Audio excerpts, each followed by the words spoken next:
தொகுதி மறுவரையறை காரணமாக தமிழ்நாட்டுக்கு ஒரு மிகப்பெரிய ஆபத்து காத்திருக்கு என்று தமிழ்நாடு முதலமைச்சர் மு.க.ஸ்டாலின் தன்னுடைய அச்ச உணர்வை வெளிப்படுத்தியிருக்காரு. தமிழ்நாட்டுக்கு மட்டுமல்ல, தென்னிந்திய மாநிலங்களுக்கே இது போன்ற ஒரு ஆபத்து இருக்கு என்று சுட்டிக்காட்டியிருக்காரு.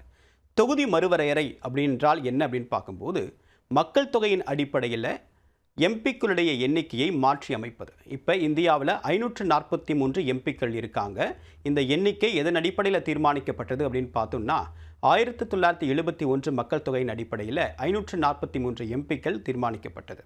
இப்போ இந்த 50 வருடங்களில் இந்திய மக்கள் தொகை பல மடங்கு உயர்ந்திருக்கு.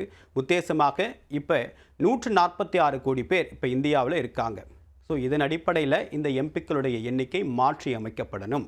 சரி, அப்படி அமைச்சா என்ன பிரச்சனை அப்படின்னு கேட்கும்போது, இந்தியாவில் மக்கள் தொகை பெருக்கத்தை கட்டுப்படுத்த மத்திய அரசு நிறைய திட்டங்களை நடைமுறைப்படுத்துகிறாங்க. ஆனால் தென்னிந்தியாவில் இந்த மக்கள் தொகை பெருக்கம் பெருமளவில் கட்டுப்படுத்தப்பட்டிருக்கு. உதாரணத்திற்கு, ஒரு குடும்பத்துக்கு ஒரு குழந்தை, இரு குழந்தை அப்படின்னு மாறின நிலையில் தமிழ்நாட்டில் 1.3% அப்படின்ற அளவுக்கு தான் பிறப்பு விகிதம் அப்படின்றது இருக்குது. ஆனால் இதுவே பீகார், உத்தரப்பிரதேசம் போன்ற மாநிலங்களில் இந்த பிறப்பு விகிதம் அப்படின்னு பார்க்கும்போது 3.2, 3.5 வரைக்கும் இருக்குது. ஸோ மத்திய அரசு கொண்டு வந்த இந்த மக்கள் தொகை பெருக்கம் தொடர்பான கட்டுப்பாடின் காரணமாக தென்னிந்தியாவில் மக்கள் தொகை குறைஞ்சிருக்கு. ஆனால் வட இந்தியாவில் இந்த மக்கள் தொகை பெருக்கம் கட்டுக்குள்ளே வரலை.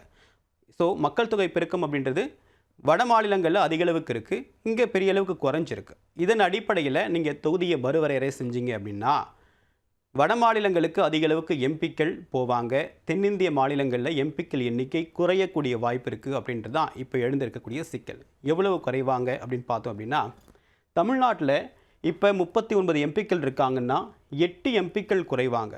ஒட்டுமொத்தமாக தென்னிந்தியா முழுக்க 26 எம்பிக்கள் குறையக்கூடிய வாய்ப்பு இருக்குது. ஆனால் இதே 26லேருந்து 36 எம்பிக்கள் எண்ணிக்கை வட மாநிலங்களுக்கு அதிகரிக்க வாய்ப்பு இருக்குது. ஏன்னா அங்கே மக்கள் தொகை பெருக்கம் அதிகமாகிடுச்சு. இதன் அடிப்படையில் நீங்கள் பிரிச்சிங்க அப்படின்னா, வலிமை, வாக்கு வலிமையை தாண்டி வெற்றி தோல்வியை பிரதமரை யார் தீர்மானிப்பது, எங்களுக்கான நலத்திட்ட உதவிகளை வாங்குறது அப்படின்ற நிறைய விஷயங்கள் சிக்கல் ஏற்படும் அப்படின்னு தமிழ்நாடு அரசு அச்சம் தெரிவிக்குது.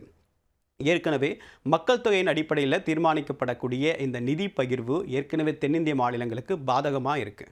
இப்போ நீங்கள் எம்பிக்களுடைய எண்ணிக்கையும் அதன் அடிப்படையிலே பண்ணீங்க அப்படின்னா, இன்னும் தென் மாநிலங்கள் வலுவிழக்கக்கூடிய நிலைமை ஏற்படும் அப்படின்னு சொல்கிறாங்க. என்ன காரணம் அப்படின்னு இன்னும் விரிவாக பார்த்தோம் அப்படின்னா, இப்போ 400க்கும் அதிகமான எம்பிக்கள் எண்ணிக்கை வட மாநிலங்களில் மட்டுமே இருப்பாங்க. 120லேருந்து 130க்கும் குறைவான எம்பிக்கள் தான் தென் மாநிலங்களில் இருப்பாங்க. ஸோ வட மாநிலங்களில் பிரச்சாரம் பண்ணி அந்த பகுதிக்கு தேவையான நலத்திட்ட உதவிகளை மட்டுமே பண்ணி அங்கே வாக்கு வங்கியை பெற்றுவிட்டால், தென் மாநிலங்களுடைய வாக்கு கிடைச்சாலும் கிடைக்காவிட்டாலும் ஆட்சியில் யார் அமர போகிறாங்க அப்படின்றத உறுதி செய்துவிட முடியும். இதன் காரணமாக தான் இந்த மக்கள் தொகையின் அடிப்படையில் இந்த எம்பிக்கள் தொகுதி மறுவரையறை செய்யக்கூடிய விஷயத்தை தமிழ்நாடு மிகப்பெரிய ஒரு அச்சுறுத்தலாக பார்க்குது. இன்னொரு பக்கம் பிரதமரை யார் தீர்மானிக்கிறது அப்படின்ற ஒரு முடிவை பொறுத்த வரைக்கும், உத்தரப்பிரதேசத்தில் யார் ஆட்சியை கைப்பற்றாங்களோ, யார் பெரும்பான்மை பெறுறாங்களோ அவங்க தான் பிரதமர் பதவிக்கு அப்படின்ற ஏற்கனவே ஒரு விஷயம் இருக்குது. ஸோ தென் மாநிலங்களில் ஒட்டுமொத்தமாக ஹிந்தி பேசக்கூடிய பெல்ட்டை குறிவைத்து அரசியல் நகர்வுகள் மேற்கொண்டு அங்கே எளிதாக கைப்பற்றி விட முடியும். தென் மாநிலங்கள் இதன் மேலே முற்றிலுமாக புறக்கணிக்கப்படக்கூடிய சூழல் ஏற்படும் அப்படின்றது தான் இப்போ தமிழ்நாடு முதலமைச்சருடைய அச்சமாக இருக்குது. ஸோ தென்னிந்திய மாநிலங்கள் இந்த விஷயத்தை எப்படி அணுக போகிறாங்க, மத்திய அரசு இந்த தென் மாநிலங்களுடைய கவலையை வேறு என்ன விதமான மாற்று ஆலோசனை மூலமாக, மாற்று வியூகத்தின் மூலமாக சரி செய்ய போகிறாங்க அப்படின்றத பார்க்கலாம்.